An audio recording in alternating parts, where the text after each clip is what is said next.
نحمدہ ونصلی علی رسولہ الکریم۔ روزے کے بے شمار فوائد ہیں۔ سب سے پہلا فائدہ یہ ہے کہ اللہ تعالیٰ اس شخص کو بخش دیتے ہیں اور اجر عظیم عطا فرماتے ہیں۔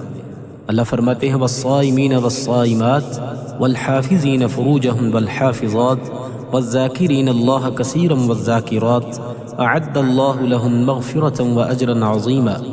جو شخص روزہ رکھتا ہے، روزہ رکھنے والے مرد اور روزہ رکھنے والی عورتیں، اور اپنی شرمگاہ کی حفاظت کرنے والے مرد اور حفاظت کرنے والی عورتیں، اور اللہ کا بکثرت ذکر کرنے والے مرد اور کثرت کے ساتھ ذکر کرنے والی عورتیں، ان سب کے لیے اللہ تعالیٰ نے وسیع مغفرت اور بڑا ثواب تیار کر رکھا ہے۔ دوسرا فائدہ، جہنم کے دروازے بند کر دیے جاتے ہیں اور جنت کے کھول دیے جاتے ہیں۔ جب رمضان کی پہلی رات ہوتی ہے تو شیطان کو، سرکش جنوں کو جکڑ دیا جاتا ہے، آپ کے لیے نیکی میں آسانی ہو جاتی ہے۔ تیسرا فائدہ، جس شخص نے رمضان کے روزے ایمان اور ثواب کی نیت سے، دکھاوے کے لیے نہیں، اپنی فٹنگ کے لیے نہیں، بلکہ ثواب کی نیت سے رمضان کے روزے رکھے، صحیح البخاری میں روایت ہے، اللہ کے رسول فرماتے ہیں اس کے پہلے تمام گناہوں کو اللہ بخش دیتے ہیں۔ نمبر 4، جب روزے دار افطاری کا وقت ہوتا ہے نا، تو اس وقت اللہ تعالیٰ بے شمار لوگوں کو جہنم سے آزاد فرما دیتے ہیں، اور یہ رمضان کی ہر رات میں یہ پیکج چل رہا ہوتا ہے۔ نمبر 5، رسول اللہ صلی اللہ علیہ وسلم فرماتے ہیں علیک بالصوم فإنہ لا عدل لہ، کہ روزے کا اہتمام کرو کیونکہ اس کے برابر کوئی عمل نہیں ہے۔ نمبر 6، روزے کی جزا صرف اللہ دے گا، ہر جو آدمی کا عمل ہے اس کو بڑھایا جاتا ہے۔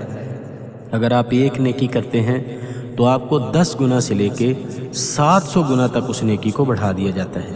یہ صحیح البخاری کی روایت ہے۔ اللہ فرماتے ہیں الا الصوم فإنہ لی وأنا اجزی بہ، سوائے روزے کے کہ اس کی جزا میں ہی دوں گا کیونکہ اس نے روزہ میرے لیے رکھا ہے۔ اور فرمایا یدع شہوتہ وطعامہ من اجلی، کیونکہ روزے دار میری وجہ سے اپنی خواہش، شہوت اور کھانا چھوڑ دیتا ہے۔ نمبر 7، جنت کا اسپیشل دروازے سے داخلہ ہوگا، اس کو باب الریان کہتے ہیں، اس میں سے روزے داروں کو گزارا جائے گا۔ نمبر 8، عصر کے بعد جب روزے دار کے منہ سے بو آ رہی ہوتی ہے، خاص قسم کی سمیل ہوتی ہے، تو اللہ فرماتے ہیں کہ میرے ہاں یہ کستوری کی مہک سے بھی زیادہ پیاری ہے۔ یہ صحیح بخاری کی روایت ہے۔ اور نمبر 9، رسول اللہ صلی اللہ علیہ وسلم نے فرمایا الصیام جنۃ، روزہ ڈھال ہے، یعنی جس طرح ایک جنگجو انسان ڈھال کے ذریعے سے دشمن کے وار سے بچتا ہے، اسی طرح مسلمان روزے کے ذریعے سے گناہوں سے بچتا ہے۔ نمبر 10، روزے قیامت روزہ سفارش کرے گا۔ رسول اللہ صلی اللہ علیہ وآلہ وسلم فرماتے ہیں، مسند احمد اور صحیح الجامع کی روایت ہے کہ الصیام والقرآن یشفعان للعبد یوم القیامہ، قیامت کے دن روزہ اور قرآن بندے کی سفارش کریں گے۔ روزہ کہے گا ای ربی منعته الطعام والشہوات بالنہار فشفعنی فیہ، اے میرے رب میں نے اسے دن کے وقت کھانے اور خواہشات سے روکے رکھا، سو تو اس کے بارے میں میری سفارش قبول فرما۔